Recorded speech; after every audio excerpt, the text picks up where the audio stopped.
Boa tarde, pessoal. É um prazer, em nome da Sociedade Brasileira de Lógica e do Grupo de Interesse em Lógica da Sociedade Brasileira de Computação, receber vocês em mais um seminário online do Lógicos em Quarentena, hoje com a especialíssima participação da professora Elaine Pimentel, que vai apresentar o trabalho Ecumenical Modalities.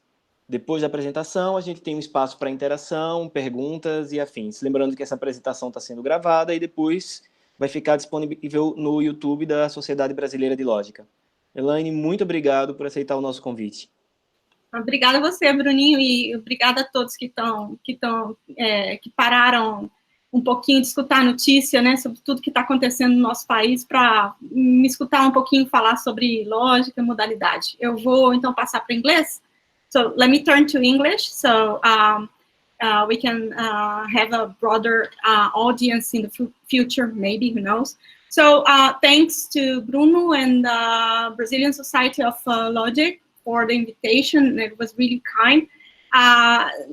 So today I'm going to talk about ecumenical modalities, and this is a joint work with Luis Carlos Pereira, Sonia Marron, in a master student of mine called Emerson Salles. And actually, it's a work that we just submitted to Advances in Modal Logic. So we don't know, actually, we still don't know if it's going to be accepted or not. But well, anyway, I mean, the results are kind of, I like them a lot. So I think it's a nice opportunity for us to talk about both modalities and ecumenical systems. So let's start. So the first thing is, what is ecumenical logic? So the first thing that, turned my attention in the last 4 years, 5 maybe, is that this idea of putting together intuitionistic and classical logic in a single system came back to fashion, right? And I put there an image of things that I think that never goes out of fashion, like this kind of tennis shoes and, turn left. So, it's amazing because, several people are starting discussing these things at the same time, different research groups all over the world. And the thing is that the ecumenical system a la Prawitz, and this is what I'm going to discuss today. So there are many other systems there that are also called or considered as ecumenical, but I'm going to focus on the Prawitz suggestion or proposal that is in the book for Fast Brief for Luis Carlos. That was the editor was Bruno and Herman. So in this system, what he did was to mix classical and intuitionistic connectives in such a way that the logicians from one and the other, like let's say, side, would share some connectives, but have their own for another one. So they would share the universal quantifier, conjunction, negation, and bottom, but they were going to have different versions of the existential quantifier, disjunction, implication, and they would have different meanings.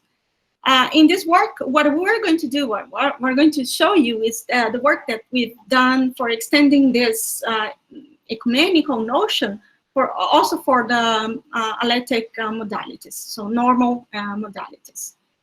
So this is the scope of the outline of the talk. So you don't worry. I mean, it has 7 things there, but as you can see, I have only 30 slides. So I intend to talk for 20 to 30 minutes only. So then we may have time for discussion or questions and or do something else in life. So it's going to be a very brief talk.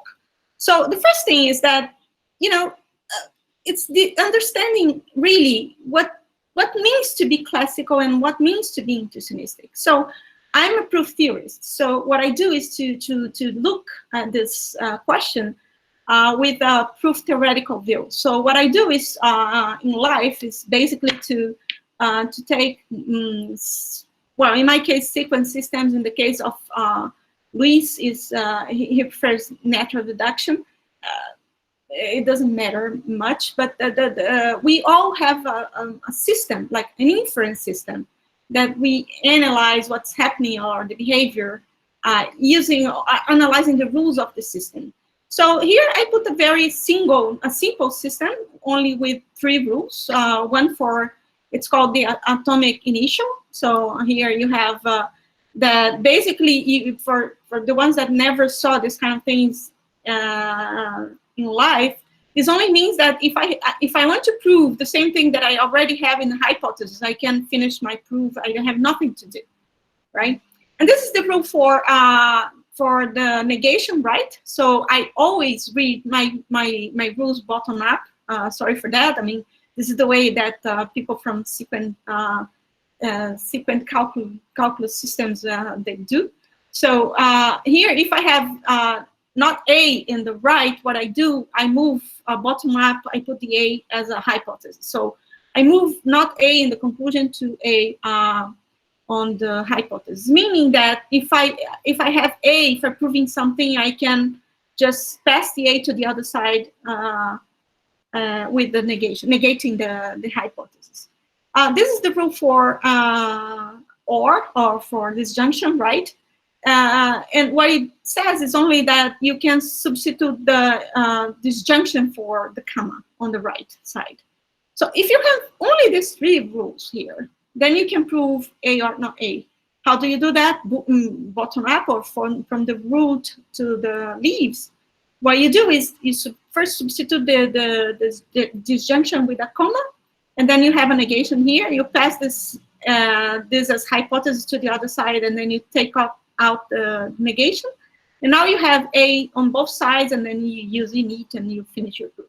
It means that if you only have these 3 rules, you can prove the excluded middle axiom, right? So, right. So this is more or less what I would call a classical system. This is what a classical system would do in a very simple explanation with very simple rules. Now, how to make this system or intuitionistic? Right? So there are lots of ways of doing that. So I'm going to show 2, and then I'll show the 3rd one. So first, you could say, okay, instead of having, as we had in this system, this classical system here, see that I have a bunch of formulas here that I put in a delta. Gamma is another bunch of formulas. So if I can allow a bunch of formulas on the succeedant of a sequence, then I can do this trick and prove the excluded middle. But if I don't allow this to happen, so now see I don't have the delta here anymore. I can only have 1 formula on the right side of the sequence. Then I cannot prove A or not A anymore with these rules, where instead of having a comma, I cannot put a comma anymore because I can only have 1. So I have to choose which one I'm going to move bottom up. So here I have to choose if I'm going to move with A or if I'm going to move with not A.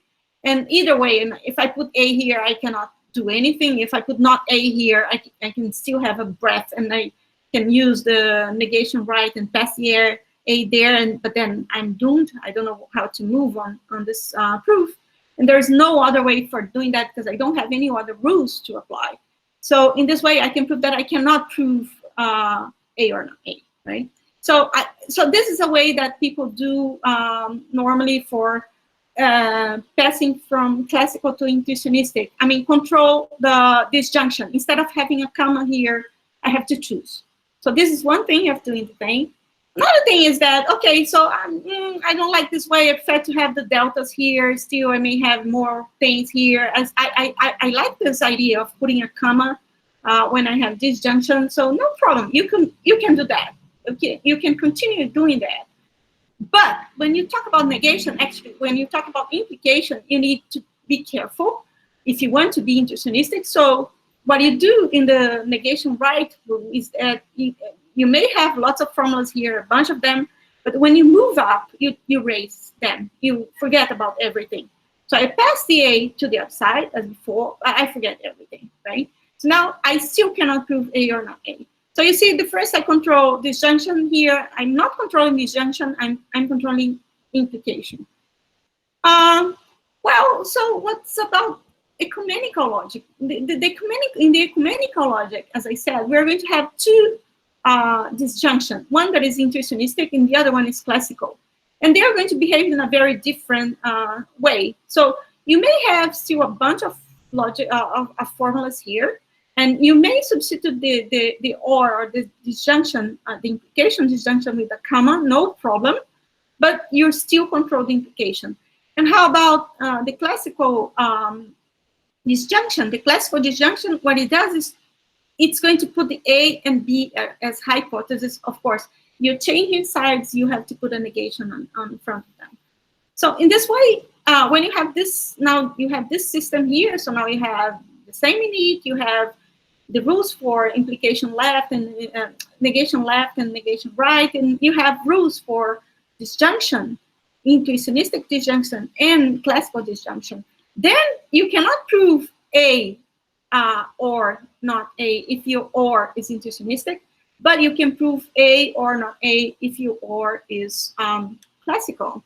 And these are the proofs here. And so it's a very simple idea of how the ecumenical system is going to merge the intuitionistic behavior with the classical behavior. Sometimes you can have the same behavior. So for example, negation here, I just have one negation, and this is Prawitz's idea of ecumenical systems. There are some others. I'm going to talk about that at the end. But in Prawitz's idea is that we only have one negation, but we have two disjunctions, right? So in this way, you control both. You control implication. I didn't say anything here, but you have two implications as well. And you control disjunction and existential quantifier. And so, and all the rest are the same for both intuitionistic and classical logicists. So in this way, you can have this, you have Prawitz's ecumenical system. And the idea here is that this whole thing is based on double negation translation. So what's double negation translation? So this comes back to the 1920s, I think. Nowadays it's called Gentzen translation, where what you do is basically well, it's called double negation because you put a double negation in front of atoms. You also do that here, but I decided to write in a different matter here. Actually, the double negations would be in atoms and disjunction and existential quantifier. All the rest is the same. I mean, you don't do anything. You don't put negations or anything. So the good thing about this translation, I mean, there are many of them in the literature. They've been studied like for a long time now. But the good thing about this translation is that, first of all, they are if you have the translated formula, it's going to be equivalent, classically equivalent to the formula you started with. The second thing is that if you do this translation, this sequent here, that is A, is provable from a bunch of formulas gamma, if and only if, when you do the translation, this is going to be provable in intuitionistic logic. And this is an if and only if. In this way, what we're doing is to put classical logic inside intuitionistic logic. So one thing that is important to note is that you cannot go the other way around. I mean, there is no, this is not complicated to show that there is no translation, no possible translation from intuitionistic to classical. So you cannot put intuitionistic into classical without crashing everything into classical reasoning, okay? So this is one thing to note. You can do that from classical to intuitionistic, but not in the other way around. So this is the whole thing of the ecumenical system of Prawitz. What he does is exactly that. So he's going to look at disjunction and existential quantifiers as double negation, the double negation translation of this. And so I'm not going to put the system, I mean, the whole bunch of formulas, just to let you know that. So here are the rules that are different. The other ones are the ones that we imagine with one conclusion system. So implication right is the one that we know, but the intuitionistic one, the classical one though, you pass the B to the other side. This B here goes to the other side negated. So in the classical connectives, at the end, bottom up, you're going to end up with a bottom here on the top, always. You pass, the idea is that what double negation does is to pass every single classical information to the other side of the sequence. and there is a safe ground. Let's say you don't miss any information that you put on the left. On the right, you miss information all the time. So, for example, here you miss information. Here as well.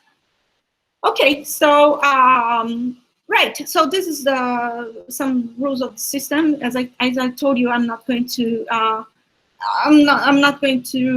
systems or explaining everything on them. I'll just point out some things that we can prove with the system that are quite interesting.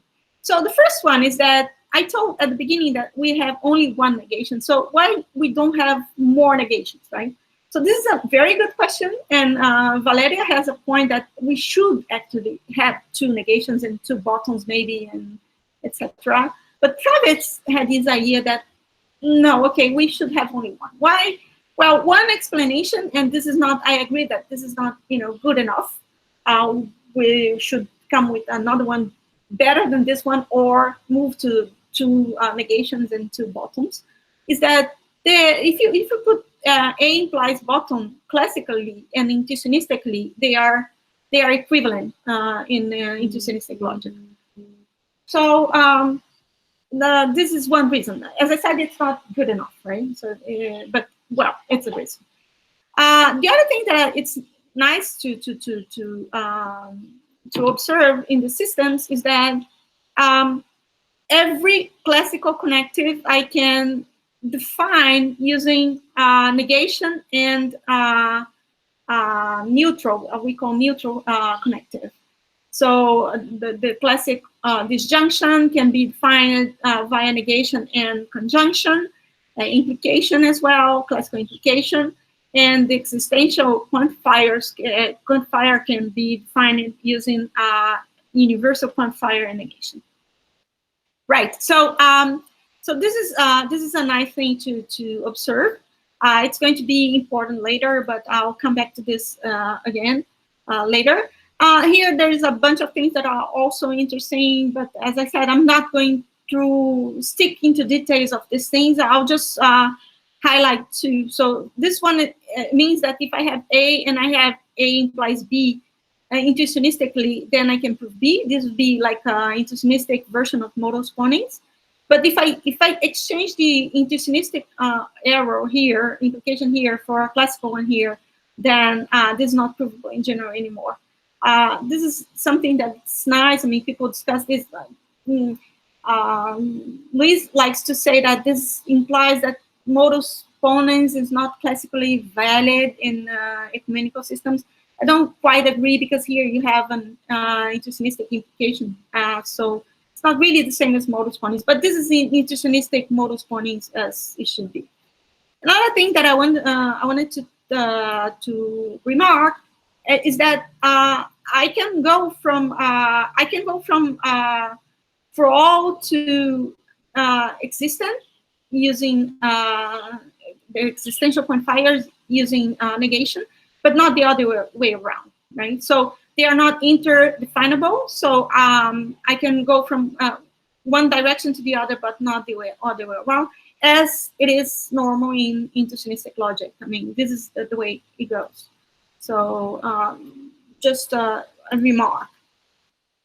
And the thing about proofs that is really interesting is that, as you may guess, provability in the Prawitz ecumenical systems means intuitionistic probability in the sense entailments. I mean, in the sense that you can prove A from gamma if and only if you can prove in the Prawitz systems that the conjunctions of formulas in gamma implies intuitionistically A, right?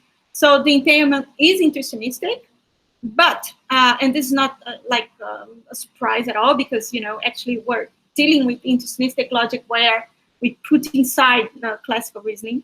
But if A is classical here, then this entail, you can exchange this for classical implication, right? So this is really ecumenical. I mean, you can now separate, classical from intuitionistic reasoning just looking at the succeeding of sequence. So this is how the ecumenical goes to all its power, let's say, in Prawitz proposal.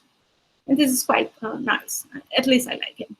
So, but the talk is not about, I'm not going to stay or stick talking about ecumenical systems, Prawitz ecumenical systems, but what happens with modalities? So what's the notion or the ecumenical notion of modalities, right?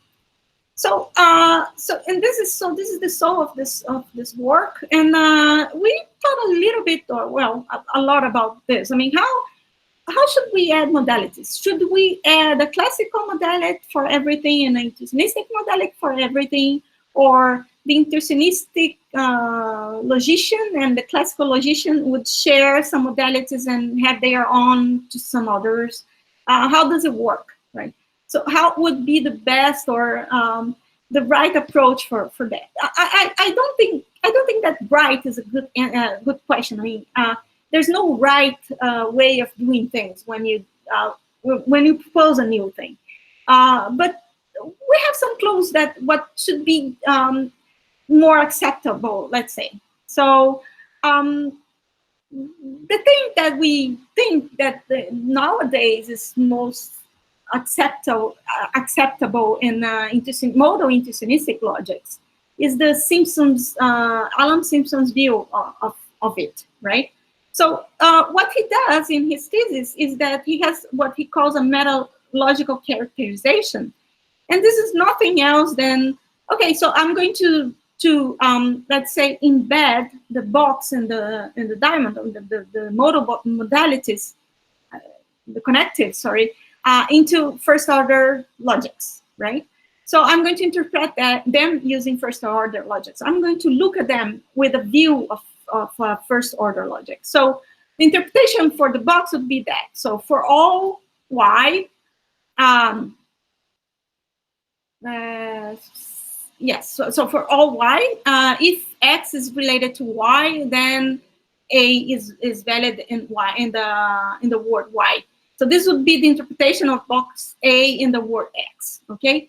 The same with the diamond. So in the interpretation of the diamond A in the word X would be there exists on Y such that X is related to Y and Y is interpreted in the word Y.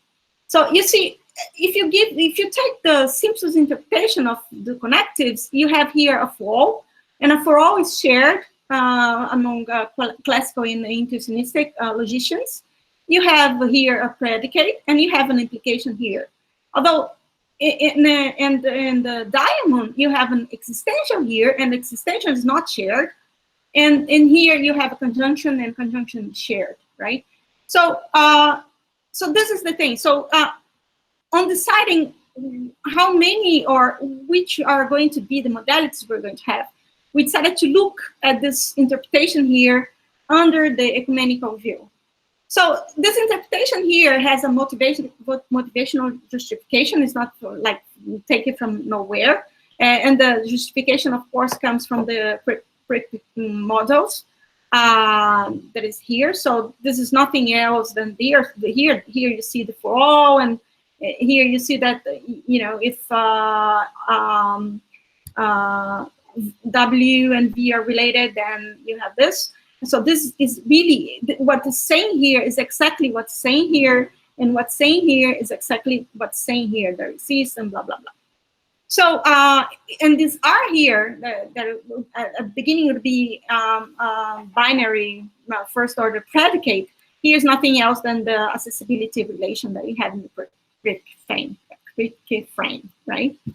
So the view that Simpsons has is that, okay, so now I can interpret things like A is going to be valid in my object logic if and only if the interpretation of A is going to be valid in the meta level framework that I have, right?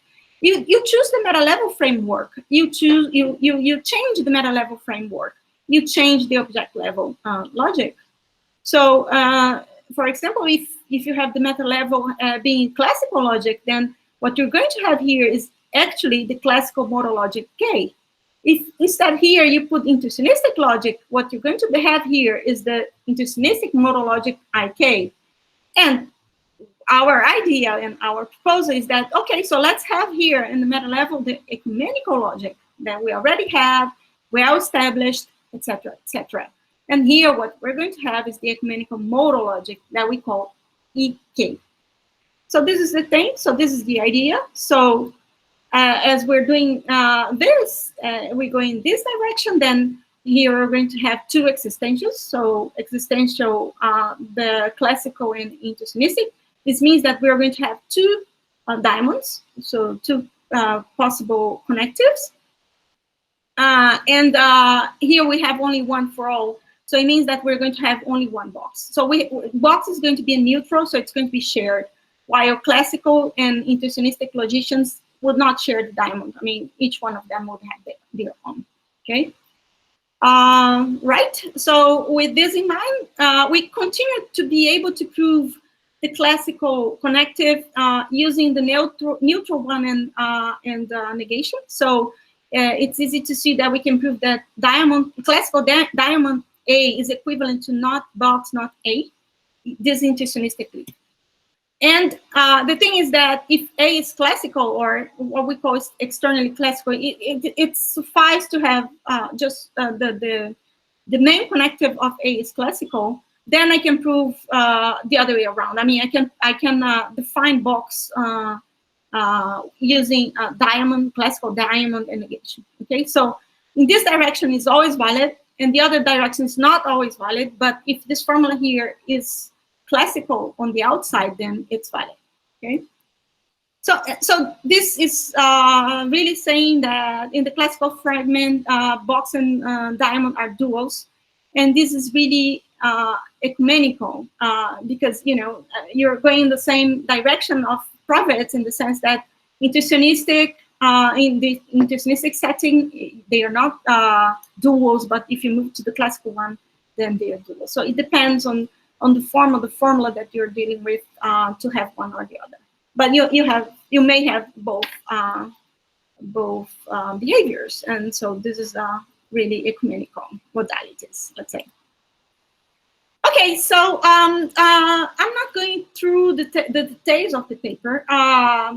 It's online in my webpage, I think, now. Just to tell you what we did in the paper. First of all, what we did was following also Simpson. We proposed a label sequence for label sequence system for this logic, for ecumenical modal logic. We also gave axiomatization. So what happens is that when you're in classical modal logics, you have the distribution axiom, that is this one, without the I here. But when you move to the intuitionistic case, then you have several other possibilities for this axiom that they are all classically equivalent, but not equivalent. Sorry, I mean they all give the same final modal logics, so classical modal logics at the end, if you put any of them in the classical setting, but in the intuitionistic setting, no, this is not the case. So in IK, what they did, Simpson and others that came before him, what they did was to have this 5 axioms here. So we proved that our system actually is sound and complete with respect to this axioms, but this is not surprising at all. We also gave a birelational model for this system. So we proved soundness and completeness with respect to everything as well. And we consider extensions in the intuitionistic model setting that will be analyzing reflexivity, transitivity, confluence, and symmetry. Right, and of course, as a good proof theorist, we also proved cut elimination. I mean, a paper where we propose a system that doesn't, and we don't show cut elimination. I mean, it'll be not a paper done by me and Luis and our co-author. So this is an important thing to do, but I'm not going to bother you with all those details. What I'm going to do instead is present that very nice example. So in the paper, we analyzed closely the case of T, remembering that T is the axiom for reflexivity. It's only that all all words are related to themselves. So this is a very nice example that Reese proposed, and I was kind of surprised when I saw it, and so I wanted to share with you. I don't know if someone has seen that before. I haven't, so I was really surprised when I saw it. So I showed before that. Here I have box A, and I have not diamond, intuitionistic diamond, not A. I told you that from here to here, we can always go intuitionistically, right? I mean, box implies not diamond, not A. So this is always valid in intuitionistic modal logics. But the other way around is not, right? I mean, if you were both, then you would have, this is what happens in the classical setting, right?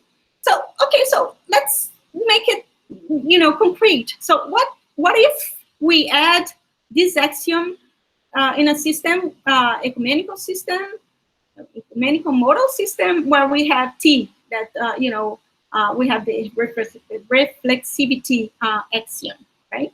So what happens is this: if I have T, and there it is, T, if I have T, then I can prove from this axiom here, I can prove A or not A, intuitionistic A or not A. The proof is here. I use cut here, but I can do a cut-free proof. It's not a big deal. I mean, we proved that we have combination, right? And the proof is quite simple. Here you need T because you need to have a relation so you can finish the, you can use the universal quantifier on the left. You can instantiate your word and finish the proof. And here is a simple proof where here you use this axiom here and you go and you prove the thing. So this is the thing. If you add this, if you add the other direction, then your system becomes classical. So this is a very nice observation, I think.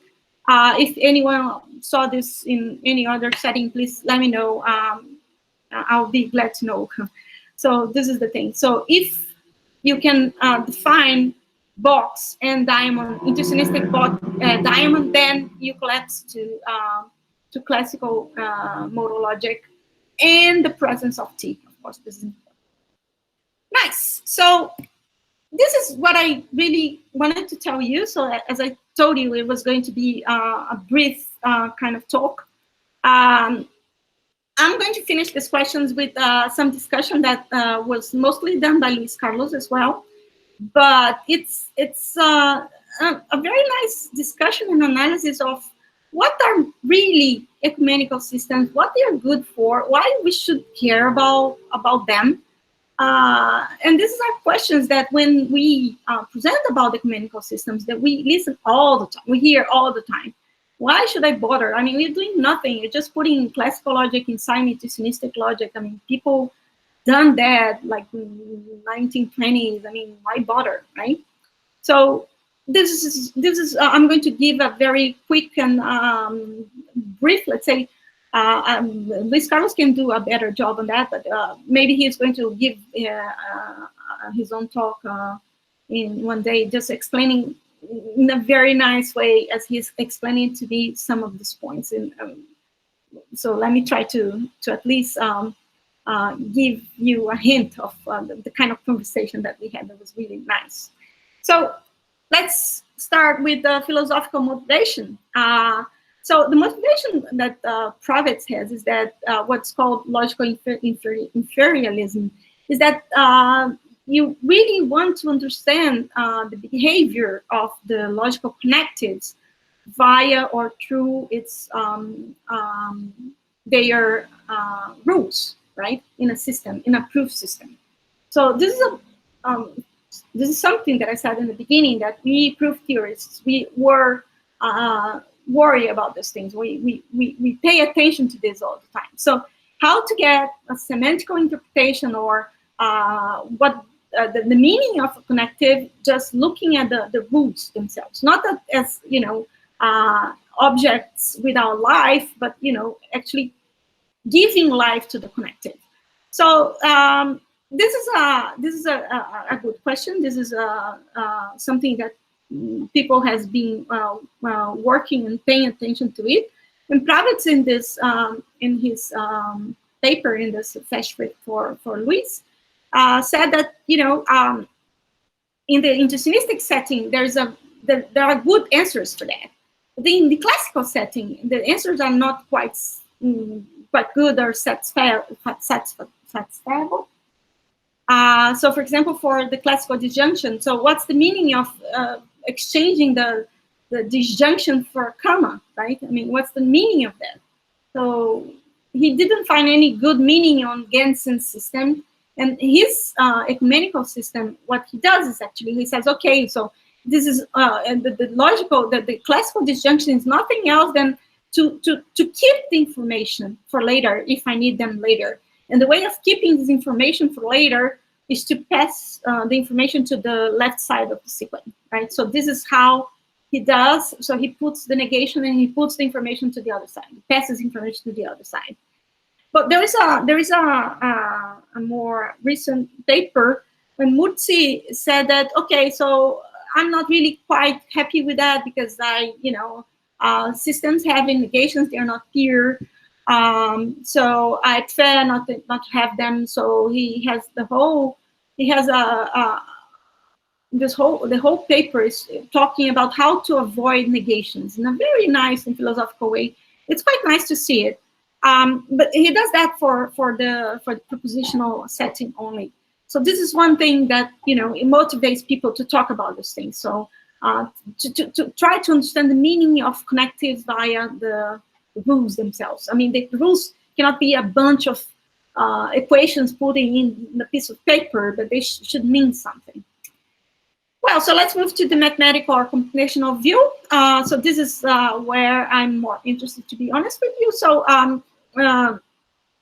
there are some observations made by Prawitz in a very old, it's not even a paper, it's notes in the middle of technical report, where he defines an ecumenical system and that he could reason intuitionistic and classically as well.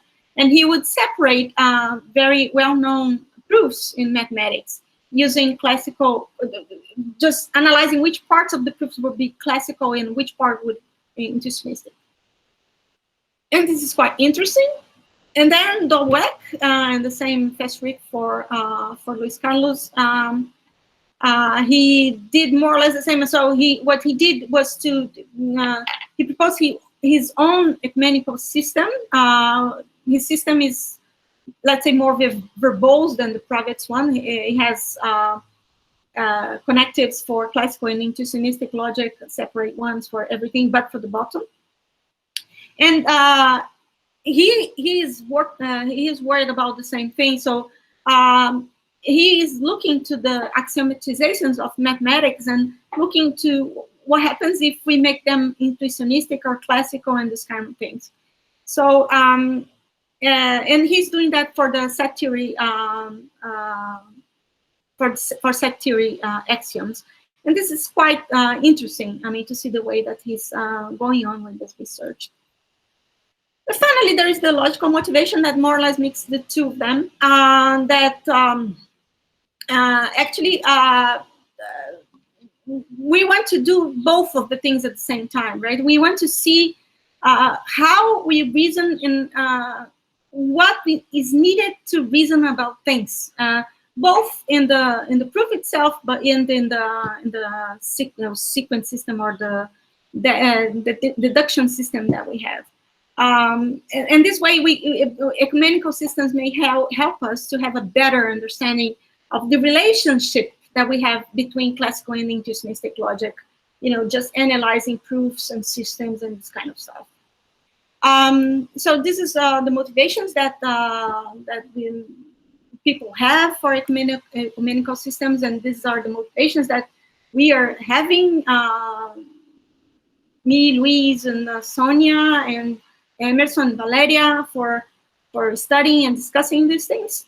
And one thing that should be clear, and this is something that I never thought about before, is that when you talk about ecumenical systems, and in this case, the case of, for example, of this Prawitz Ecumenical Systems, that, for example, all the classical connectives we can actually define using negation and the neutral connectives.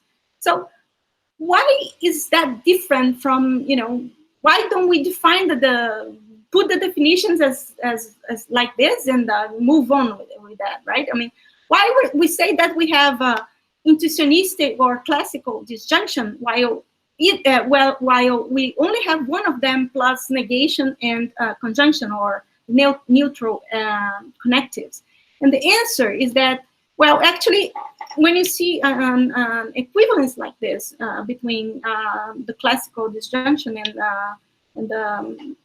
its possible definition using negations and conjunction, it doesn't mean that you have only. I mean, when you look at this, right? I mean, it doesn't mean that you have only two connectives, right? I mean, this is otherwise in classical logic you wouldn't need to be so verbose. I mean, in classical logic you could define also the disjunction using the conjunction and negation, right? So so this is not the point. So the point is that when you stratify the behaviors that you have, then you're able to discuss about this difference that I was saying before, right? So this is the intention of the thing. So being able to define one connective with using another one is not a reason enough for not studying this kind of systems. So this, I think, should be in mind when we talk about ecumenical systems. Well, to really finish with the talk. So far, so about ecumenical systems, well, they present a very nice way, at least my opinion, of studying different logics into a single language, let's say. And how about this when you move from this to modalities, right? So this is what we decided we try to do in this work. I mean, to move the same reasoning that I said before to the modal setting, right? So in the philosophical point of view, what we want to do from the future is to see if this is possible to do also with pure rules. I mean, what's the meaning of having no negations at all, not defining the diamond, classical diamond in function of the box and negation? Is there a way of doing that or not? Because in the work of Murtzy is only for positional systems, right? So now we're talking about modalities and they are first order. So what happens? Is it possible? And how can we do that, right? In the mathematical view, we want to bring this discussion of having which mathematical parts of discussion are intuitionistic or classical to the modal setting as well. And in the logical view, what we want to do is to explore translations between systems. So there are lots of systems there in the market for intuitionistic modal logics, lots of them for classical modal logics. So now we have one system that we can talk about them all. So this is interesting as well. So we can compare systems inside a system. And this is quite cool, I think. So that's it. So thanks a lot. So the references are here if you want to take a look at them. And thank you very much. Muito obrigado, Elaine. Bom, pessoal, lembrando que essa transmissão está sendo gravada e depois vai ficar disponível no YouTube. A gente abre agora para perguntas e comentários. Só mais uma vez pedindo para gerar uma certa ordem, evitar várias pessoas falando ao mesmo tempo, que as pessoas se manifestem pelo chat. Quem não quiser falar a pergunta, pode me enviar por e-mail para o contato@sbl.org.br ou pode escrever no chat. Quem mandar por e-mail, eu vou assumir, a não ser que explicite isso, vou assumir que deseja fazer a pergunta de forma anônima. Já temos um primeiro inscrito, professor João Marcos. No chat, nessa coisa. Alô, consegui ligar? Oi, hello. Estou te ouvindo, João. Elaine, thanks very much. Can you hear me? Sure. Thank you very, very much again for the brilliant talk, as usual. Just wanted to congratulate you for choosing a semantically motivated approach to modalities. That's great. It's the thing is very much in the spirit of Simpson. It's really interesting. I think I could have some idea for the last questions that you presented, but probably you have already thought everything in advance. So we talk about this in separate. I wanted to ask about something at the beginning of the talk. When you gave the example of excluded middle. Yes. Okay, so immediately use that to say that, well, we can have these systems with sets on both sides, and we could have intuitionistic disjunction and a classical disjunction, and there would be a little bit different. I just wrote here the rules if I need to recall what you're talking about. So the rule for the intuitionistic disjunction on the right is pretty obvious. It's the comma. Yes. But the intuitionistic, the classical disjunction, it makes something very funny. Even if I ignore this bottom on the right or at the input of the rule, because you can just have you don't have bottom because you can just have an empty set, right? But the problem, what's interesting about this rule is that you have negations and disjunction at the same time. First, the negations are disappearing, the disjunction is appearing. And then the fact that negation is being eliminated goes very much in the spirit of classical logic, in which you have rules that allow you to delete negations, right? When you go from the left to the right, like in double negation, for instance, combination. Now, what I was thinking is the following. And here comes the question. What are the criteria to call a connective intuitionistic? And what are the sequent rules which are acceptable in an ecumenical system? The reason I ask this is that these rules for classical disjunction is quite funny in the sense that it involves also negation. It involves both negation and disjunction. And if we would, and now it's just a provocation, if you would allow any rule that involves two connectives, you could write a rule like this one, in which you have gamma B plus A, and from that follows that gamma thus A or not B. Obviously, this is just a rule for material implication on the right, in disguise, right? Which the intuitionistic logician wouldn't accept. But this rule is both involving disjunction only, like your rule for classical negation, but it's also involves only one formula on the right, so it seems advantageous, right? But pretty obviously, it gives you classical logic, because from B equals A, which is your initial sequent, you could prove the middle. So the point is not about having multiple formulas on the right, and the point is not having negation disappearing from the left to the right, because none of this we have in this rule. But this rule has two connectives together, which is disjunction and negation, which you also admitted in the classical disjunction rule. So what would I have as an intuition behind my ecumenical system to forbid this kind of rule? So what is it that I would say, well, this rule cannot be accepted because it goes against the spirit of the ecumenical approach? And what would be your criterion? Would it be purity? Because your rule for classical disjunction is not pure. Would it be harmony? Or would it be semantical translations, which I would very much sympathize, but I haven't seen as a motivation? So you say that we can move to this manipulation of rule in that case, or the no modal case. And I would ask, okay, so what if we start playing with this kind of rules? Thank you. So this is a very good question. So the rule that you put in particular there, so there's a difference between the kind of rules that we are dealing with and the one that you put there. The one that you put there has disjunction and negation on the bottom. So it's in the conclusion, right?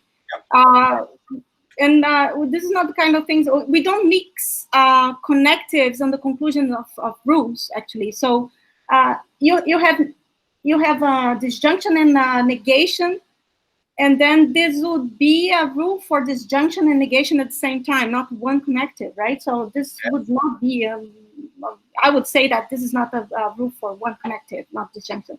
The problem I see with this rule, I mean, it's not intuitionistic at all, because you're not passing B to the other side, you're passing not B. And so you're saying that not B and B are the same thing, right? So they're not the same in the intuitionistic setting as well. So, I don't know. I'm not passing not B because the rule doesn't mention not B. But I understand that and that's the only thing that I can think that is a disadvantage of this rule is that it's talking about two connectives at the same time. But also when you think about negation as being an abbreviation for implies bottom, you're talking about two connectives at the same time. So this, I think, might be taken as too weak a justification to say that I don't accept this rule because it explicitly introduces two connectives at the same time. So what I was asking is whether, can we find some justification from the ecumenical spirit so that we would say, this kind of rule does something which we are not intending to allow, not just because there is some syntactical condition which is I have just found out to be disobeyed, but because there is something wrong, intrinsically wrong with this rule if I want to combine the two systems. And just saying that they involve two connectives is not enough, but then you say, okay, but they involve two connectives on the same side. Right, but it seems very ad hoc. The question is a provocation in the sense, can we find some condition in the spirit of the intuitionistic logician, perhaps, or the ecumenical logician, that would say, this rule cannot be allowed, but also any other rule with the same effect? So that some other example might be made later on. You would say, no, this other example also is not to be accepted because it's also going against the spirit, the semantics, or whatever. Maybe I'm not the best person to answer that to you, but Carlos seems to want to say something. Yeah, well, sure. But there are two things. So first of all, I mean, when I say, okay, first of all, ecumenical systems are ecumenical. I mean, it's a big heart. I mean, there's place for everyone, right? If you want to have your own ecumenical system and you say, okay, this is ecumenical because of blah, then it's okay. I mean, I live well with that. I don't have any problems with that. So the thing that bothers me a little bit, and I cannot say to you that this should be forbidden. Who am I to say that? The thing that bothers me in that is that, as I said in the conclusion, if you want a rule that's going to give the meaning of a connective, right? You have to talk about a connective. And you're saying implication, negation also has two connectives implied, like implication and bottom. Yeah, well, sure. But forget about implication and bottom. I mean, think about negation as, per se. It's what's the meaning of negation? So that would be a good question as well. What's the meaning of negation, right? Here in this rule that you put, what's the meaning of what? What's the meaning of, I don't know. I don't know how to phrase a question. What's the meaning of disjunction? No, because you have does not be there. What's the meaning? I don't know. Bottom up, I don't see a meaning for this rule. The question for the meaning for this rule, which connective I'm going to look at. So that would be my answer. It's not a answer. It's not, I don't think there is a single answer for the thing. It's an interesting question. What makes a system ecumenical? I don't have a clue. I mean, ecumenical for me is just, it has a big heart. So this is how I see ecumenical. Thank you very much. You're welcome. Mário? Isso, Mário. Oi, Mário. Oi, Elaine. Tudo bem? Joia. Bruno, in English or português? A gente está tendo a tradição de cada um fala no idioma que quiser. Então, como você preferir. Tanto faz, mas... Elaine, fala em português se preferir. Eu gostaria de... Obrigado pela palestra, muito interessante. Eu estou cheio de dúvidas aqui. Eu gostaria... Você pode voltar ao slide 19? Posso. Peraí, deixa eu achar ele aqui.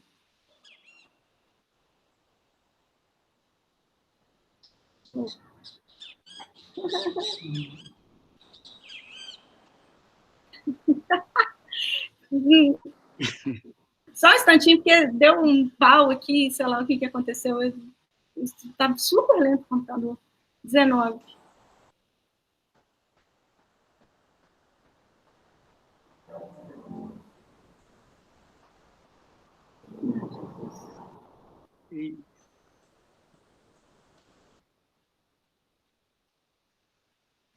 Ele não está obedecendo. O 19 é sobre as relations, né? Aquela tabela. Esse. Peraí. Ele está travando. 23.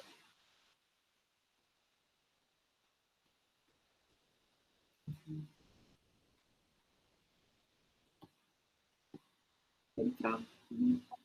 Está chegando lá. Pronto.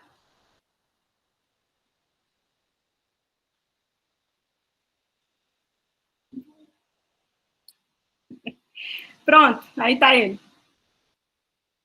Mário? Aqui não chegou ainda não, mas agora chegou. Ah, então tá. Então, uma coisa que eu fiquei curioso aqui é porque quando você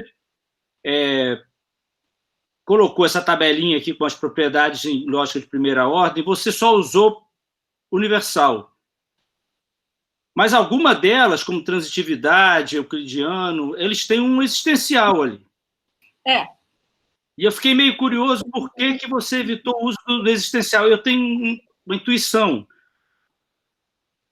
Evitei o uso do existencial, você diz aonde? Nessa fórmula de primeira ordem aqui, você usou tudo com para todo. Mas se você pensar em euclidiano, tem um existe no meio, o próprio transitividade tem um existe no meio. Né? Para todo x existe um z. Transitividade? Isso, e euclidiano também, né?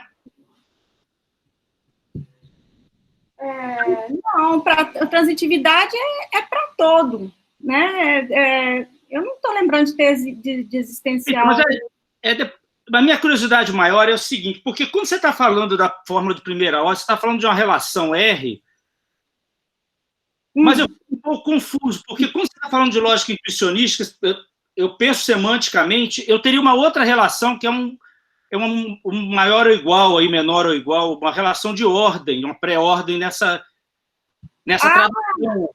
E essa pré-ordem não está aparecendo, isso que me deixou um pouco intrigado. Então, a pré-ordem, ela aparece quando você faz os modelos birrelacionais, certo?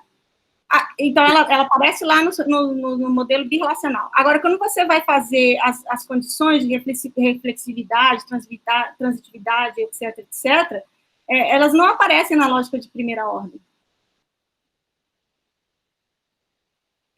A lógica de primeira... Desculpa, as relações de primeira ordem, as fórmulas de primeira ordem, elas são sobre as relações. Então, você tem um sistema de... Você tem um modelo de Kripke birrelacional, em que você vai ter o menor igual e vai ter a relação. A restrição, por exemplo, de reflexividade é sobre a relação, sobre o R, não sobre o menor igual. Menor igual já é uma ordem parcial, né? Então, eu tenho um pouco de dúvida se um axioma que envolve um conectivo modal intuicionístico, ele vai ter uma relação que não envolva a ordem, porque tem a implicação aí, eu não sei, eu fiquei um pouco curioso com isso, assim, talvez eu pudesse dar uma olhada no paper depois, mas eu fiquei curioso, porque, por exemplo, o 4 você tem uma implicação intuicionística ali nele, né? Exatamente. Naturalmente, se você for traduzir essa fórmula, você vai botar uma relação, a pré-ordem ali, de alguma maneira. Ela vai vir junto, agregada à própria implicação. Certo. Eu posso estar confundindo as coisas, pode ser que eu... Não, tem. Embutida nessa implicação na tradução, né? Tem. A tradução da implicação tem o menor igual, sim. Então é isso. Deve estar traduzido, deve estar na tradução, né? Deve aparecer depois, quando você for traduzir, se for traduzir essa forma classicamente. É isso, eu acho que agora eu entendi, Elaine. O Luiz Carlos fez um comentário aqui que a pré-ordem já está na implicação intuicionista. Isso, ela está aparecendo lá na tradução. Pois é, então, se você for fazer a tradução da implicação intuicionista, então ela vai aparecer, o menor igual tem que aparecer, certo? Então, eu acho que eu não chamaria isso aqui de first order fórmula, seria first order ecumenical fórmula, talvez. Porque ela está envolvendo a implicação intuicionística. Na verdade, eu podia tirar esse intuicionista daí e deixar só como first order fórmula e deixar a implicação aí. Ou seja, não sei. Não sei. Mas agora eu entendi melhor. Tá ótimo, Elaine. Obrigado. Obrigada. Luiz Carlos, você quer fazer um comentário? Não sei se o Luiz Carlos está com áudio para falar.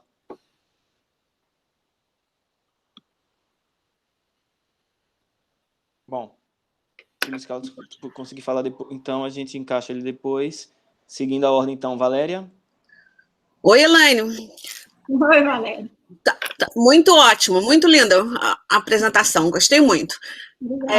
Eu queria só, assim, como sempre, quer dizer, eu acho que uma coisa que talvez não tenha ficado clara para as pessoas que não são, assim, que não seguiram essa história anteriormente, é que a razão pela qual eu digo que o sistema ecumênico devia talvez ter duas negações, é porque eu estou levando mais a sério essa história da negação ser definida em termos de implicação no falso. Aí eu discordo um tanto do que o João Marcos estava falando, porque, na verdade, aí não tem dois conectivos, não, né? Pelo menos na lógica intuicionista, o bottom, o absurdo, é, na verdade, parte se você estiver pensando nisso como álgebra, é parte da estrutura da disjunção.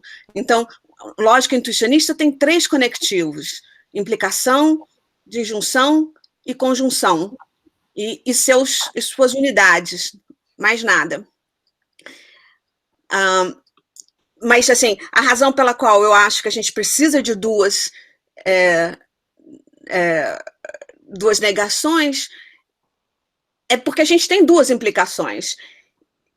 E, na verdade, assim, do jeito que você estava falando no slide 13, parece que eu estou só reclamando para reclamar, mas o que eu queria falar é essa história de... Eu sei que eu reclamo só para reclamar também, mas, nesse caso, a que eu estou reclamando é que a gente não quer pensar só em probabilidade, né? Assim, o fato de você ser uma pessoa que faz teoria da prova diz que você quer pensar nas derivações delas mesmas, certo? É nisso que a gente está pensando, não é só no resultado final de que A implica B. E se a gente quer, assim, porque a razão pela qual a gente quer fazer um sistema ecumênico, a razão pelo menos pela qual eu estou super interessada num sistema ecumênico, é que eu gosto muito de clássica lógica, quer dizer, eu gostaria muito de lógica clássica, se eu conseguisse ter uma noção boa de derivações em lógica clássica. Mas eu só tenho só tenho uma noção boa, uma noção que a gente consegue seguir na lógica intuicionista. Assim, então, é aquela história de que eu quero a teoria da prova da lógica intuicionista com a facilidade, com as possibilidades de automação da lógica clássica, né? A gente quer o melhor dos 2 mundos. Mas você e a torcida do Galo, né? Oi? Fala de novo. Você e a torcida do Galo querem isso, né? Exato. Nada contra. Eu e a torcida do Galo, sempre contentes. E a torcida do Corinthians também, né? E do Flamengo, todo mundo. Mas, assim, o problema é esse, né? Que, assim, que eu acho que é uma das coisas que você precisa falar quando você falar sobre essa história, é que a gente quer a teoria da prova de lógica intuicionista, a facilidade da lógica clássica, e a gente também quer a possibilidade de modalidade que a gente tem nos sistemas clássicos, certo? E aí tem assim, a única coisa assim, que eu queria reclamar mesmo, mais assim, é essa história de que, se a gente pensar usando o sistema do Simpson, tem várias razões pelas quais o sistema do Simpson é ótimo. Mas uma das coisas que está acontecendo no seu caso agora é que você tem um sistema pouco simétrico, né?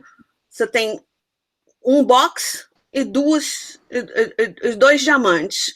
E uma das razões pelas quais isso acontece é que você jogou fora a implicação que estava acontecendo ali no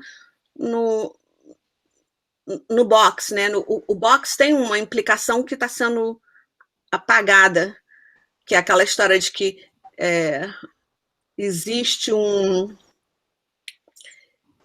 como é que a gente fala? Essa história de que para todo x, y... Eu estou tentando lembrar aqui como é que a gente lê aquela história.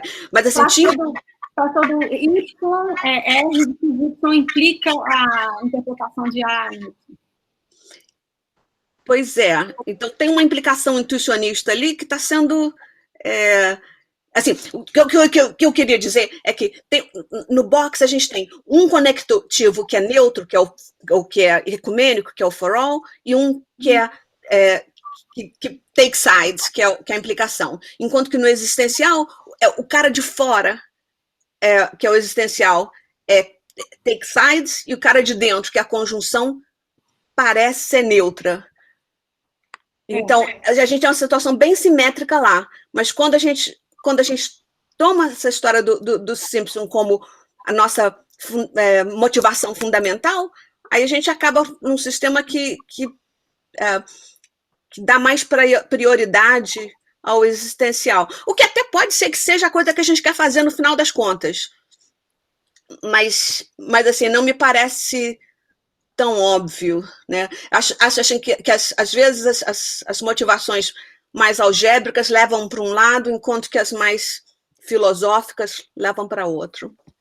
Eu concordo com você plenamente. De fato, no paper tem uma discussão bem grande sobre isso. Por que é que a gente não põe duas implicações ali, então tem dois boxes e dois... E, de fato, o Emerson e eu, a gente passou um bom tempo na minha sala, no ano passado, discutindo sobre isso. Tipo, a gente põe dois, põe um só.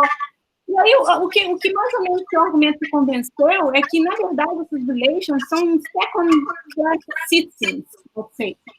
E, na verdade, essa implicação não é bem uma implicação, né? Tipo assim, na verdade, você pode... A é válido no mundo Y, você sabendo que X está relacionado com Y, né? Uhum. Então, a gente achou que, tanto nessa quanto nos tratores de T, de 4, como o Mário estava falando, ali tem uma implicação também. A gente resolveu colocar tudo a aplicação intuicionista. Por quê? Porque a gente achou que ia ficar mais geral e ia fazer o que a gente queria melhor, que era exatamente essa ideia de qual que é o mínimo que você precisa ter. Então, o mínimo que você pode ter, o mínimo que você pode ter é um box e dois dados. Não tem muito como fugir disso. Você pode colocar dois boxes também, se você quiser. Uhum. E ele vai ser interdual com o seu diamond, mas aí você perde um pouco essa noção de ecumenismo, no sentido de que, se a fórmula é clássica, então é dual. Sabe? Se ela é intuicionista, então ela não é. Então, esse tipo de coisa que vem do sistema do Prawitz, como é que fala, esse approach que a gente teve, essa abordagem que a gente teve, manteve isso. Obviamente, como eu falei, não existe, assim, é uma sugestão, claro que não existe uma única, como você pode ter duas negações também, dois votos, o sistema do Prawitz não tem, mas nada te impede de fazer isso, igual o João estava falando, por que você não pode? Pode ter um sistema que não tem problema nenhum. Faz um sistema assim, ecumênico, tá, beleza. O trabalho todo, ele foi baseado... E perdi você? Alô? Elaine, você nos ouve? As pessoas falam, não gostei, quero ter dois boxes. Tá, beleza, sem problema, faz lá dois boxes. Não tem problema nenhum. Tá ótimo. O João Marcos tá falando alguma coisa aí? Peraí, tentando ler. João Marcos e Luiz Carlos. O que João, eles falaram? Falar? Eu não sei se o João está conseguindo falar agora. Ele escreveu que as duas fórmulas para box com implicação clássica e com implicação intuicionista não são equivalentes no sistema ecumênico de primeira ordem. Ele pergunta, na verdade, se as duas fórmulas para box com implicação clássica e com implicação intuicionista não seriam equivalentes no sistema ecumênico de primeira ordem. Eu não sei. A minha impressão é de que está faltando alguma coisa para fazer... Assim, está faltando alguma coisa para essas coisas serem simétricas, mas eu não quero que elas sejam totalmente simétricas. Então, eu não sei a resposta para isso. Luiz Carlos, você falou que queria fazer uma pequena... Uma pequena observação, algumas até históricas. O sistema do Krause, que é o primeiro sistema, ele tinha 2 conjunções e 2 quantificadores universais também. E ele só tinha uma negação, né? Ele próprio reconhece no início do texto que você ter uma negação explicitamente clássica não é alguma coisa muito natural, é quase uma forçação de barra, né? E a negação clássica, nós nos surpreendemos às vezes quando a gente vê que a implicação clássica não satisfaz modus ponens, né? A conjunção clássica, né, não satisfaz projeções, por exemplo. Ela aparece um pouco com o E multiplicativo, né, da lógica linear, que não tem projeções. No texto do Doeck, né, o Doeck também tem 2 negações, e ele começa, tem 2 conjunções, e ele começa com 2 negações. Em algum momento do texto, ele abandona, né, as 2 negações, usando mais ou menos o argumento de que elas são equivalentes. O texto do Krause, desde o início, só tem uma negação, né? Eu concordo com a Valéria que o argumento da interderivabilidade, né, talvez não seja o argumento mais forte, apesar de que ele já está correto. A gente pode mostrar que A implica intuitionisticamente no bottom e equivalente a implica classicamente no bottom. Agora, o que nós temos é que esse não é o único argumento, né, em defesa de você só ter uma negação, né? Há muito tempo atrás, numa correspondência com o Prawitz, né, a Valéria disse, mas suponha agora que nós tivéssemos um modo, né, essencialmente clássico, né, de derivar um bottom a partir de uma certa hipótese A. Ora, nesse caso, seria natural dizer que a negação que eu introduzo tem que ser clássica, né, porque eu, essencialmente, eu usei alguma coisa clássica para derivar o bottom a partir de A. Bem, esse argumento não funciona, né, no caso proposicional por causa do teorema de Glivenko, né? Glivenko mostra que você não vai ter nada essencialmente clássico, né, na derivação do bottom. Agora, a gente sabe que você não tem uma extensão, né, completa, né, de Glivenko para a primeira ordem, né? A gente tem com existencial, mas não teria com universal. Então, eu diria que no caso de primeira ordem a gente tem ainda um problema. Mas, só para pegar uma última observação, pegando a passagem final da fala da Valéria, a gente não deveria pensar só em probabilidade, mas eu queria pensar nas provas, né, que é a terceira ordem de argumentos, que é usar, né, a noção introduzida há muito tempo atrás, eu acho que foi pelo Joannet e pelo Vincent Denoy, eu acho, não tenho certeza, que é a noção de isomorfismo computacional, e mostrar, né, que as 2, né, negações seriam isomorfas computacionalmente, né, que é uma coisa que a gente pode fazer também. Não sei se isso decide a questão, mas eu estou dizendo é que... E aí você levaria em consideração demonstrações. Você não estaria levando em consideração só a demonstrabilidade, mas as demonstrações, porque você vai fazer transformações em demonstrações, né? Então, isso são apenas algumas observações, né, sobre a questão das 2 negações, que eu acho uma boa questão para falar. Mas essa terceira coisa é muito boa também, né, Luiz Carlos? Se é possível pensar...